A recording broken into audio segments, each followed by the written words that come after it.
दीन की निस्बत से मिलने की तौफीक अता फरमाई।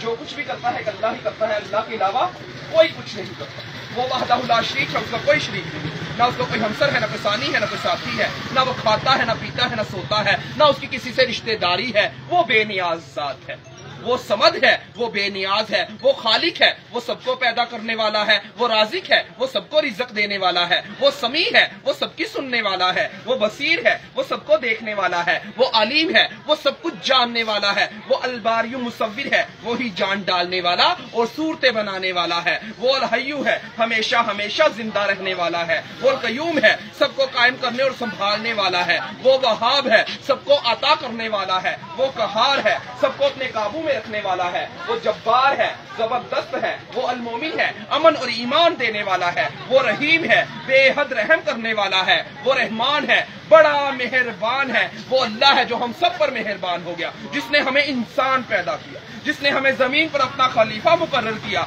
जिसने हमें अशरफुल मखलूकात बनाया। हम तो अपने रब का जितना भी शुक्र अदा करेंगे उतना ही कम है, जिसने हमें नबी करीम सल्लल्लाहु अलैहि वसल्लम की उम्मत में पैदा किया। देखो मेरे भाइयों, कैसे कैसे लोग आके आपको कह रहे हैं, ऐ लोगों अल्लाह के हुक्मों को मान लो, नबी के तरीकों पर चल लो, इसी में कामयाबी। हम तो नाचने गाने वाले थे, अल्लाह पाक ने कहाँ गंदगी के ढेर से उठाया, कहाँ नबियों वाले काम में बैठा दिया और आज ला के आप लोगों के सामने खड़ा कर दिया। अभी भी नहीं समझोगे तो कब समझोगे, अभी भी नहीं समझोगे तो कब समझोगे। अल्लाह तो गिरे पड़ों को उठा उठा के आपके सामने खड़ा कर कर दिखा रहा है। अल्लाह कहेगा मेरे भाइयों, मैंने उल्मा भेजे, मुफ्ती भेजे, कारी भेजे, दीन के दाई भेजे, हत्ता के नाचने गाने वालों को भी हदायत दे के आपके सामने खड़ा कर दिया था, और वो भी यही कह रहे थे लोगों अल्लाह की तरफ आ जाओ, वहां कोई उज़र चलने वाला नहीं, अल्लाह दुनिया में सारे उज़र पूरे किए जा रहे हैं। तो मेरे भाइयों, कब तक गफलत में सोते रहोगे, आखिर एक दिन बेदार हो जाओगे। इससे पहले कि दुनिया की गिरफ्त हम पर मजबूत हो जाए, खुद को इसकी कैद से छुड़ा लो। अल्लाह की तौफीक और सआदतमंदी की बात समझो, अल्लाह का फजल और करम समझो कि अल्लाह पाक ने पाकिस्तान मुल्क को अंबिया वाला काम दिया,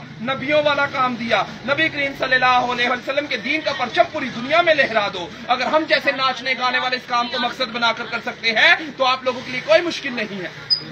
हमने तो सरों पे दुपट्टे सजाए हुए थे, आज अल्लाह पाक ने अमामे सजा दिए। हमने तो चेहरों पे मेकअप सजाए हुए थे, आज नबी करीम सल्लल्लाहु अलैहि वसल्लम का नूर सजा लिया। हमने तो पाँव में घुंघरू सजाए हुए थे, आज अल्लाह पाक ने अपने रास्ते में चला दिए। जिन लोगों के घरों में नाचने गाने जाते थे, आज दीन का पैगाम लेकर उन घरों में पहुंच रहे हैं।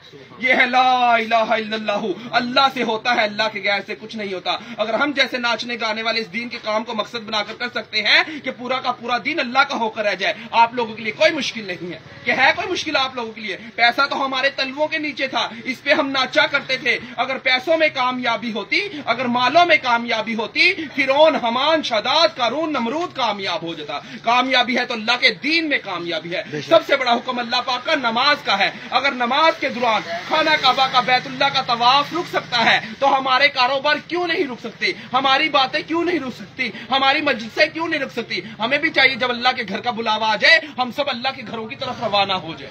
तो इंशाल्लाह सारे नमाज पढ़ेंगे ना इंशाल्लाह। आप हमारी मस्जिद में जमात है, सारे भाइयों की दिखा तलीम होगी जोहर में, तो सारे भाई आएंगे इंशाल्लाह, फायदा होगा। ठीक है, अस्सलाम वालेकुम।